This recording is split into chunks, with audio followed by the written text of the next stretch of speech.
Дорнод аймгийн Чулуунхөрөө цөмөн ерөнхий боловсролын сургуулийн суралцгын гүр мэргэжлийн багш нарын бүлэг. Багийн гишүүд М Гантуя, Пэм Ягмаржав, Л Мөнх гэрэл, Их Хүрэл чимэг, Ö Бат цэцэг, Б Бодор тунгалаг, Б Хонгор зул.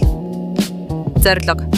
Математикийн ээлжид хичээлээр дамжуулан суралцагчдын идэх оролцоог нэмэгдүүлж, багшийн заах арга зүй, технологи, ур чадварыг сайжруулах хичээлийн судалгааг үр дүнтэй зохион байгуулна. Тулгамдсан асуудал. 1. Багш нарт хүнд болон хүндэвтэр сэдвүүдийг заах явцад асуудал тулгардаг. 2. Суралцагчдын 46 паройн нь гэрийн даалгавраа бие даан гүйцэтгэх чадвар дутмаг.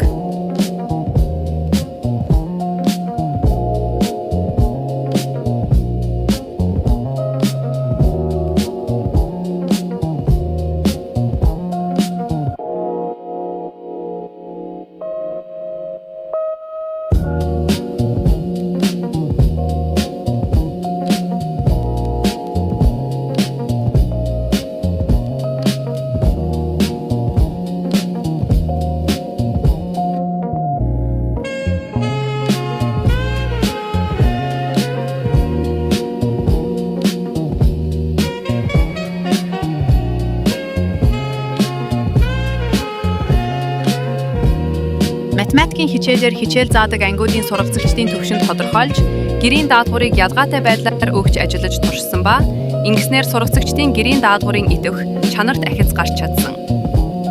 Гэрийн даалгаврыг ялгаатай байдлаар өгч хэвшснээр математикийн хичээлээр гэрийн даалгаврыг идэвхтэй, урамтай хийх үндэс болж чадсан. Бага дунд ангийн математикийн хичээл хоорондын уялдаа холбоо сайжирч, багш нарын арга барил, ур чадварт нэгдсэн үр дүн, ахиц өөрчлөлт нэмэгдсээр байна.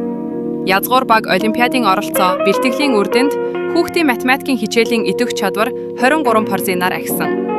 Энэ хичээлийн жилд 8 дугаар анги хүрэл медаль, 11 дугаар анги мөнгөн медаль хүртсэн.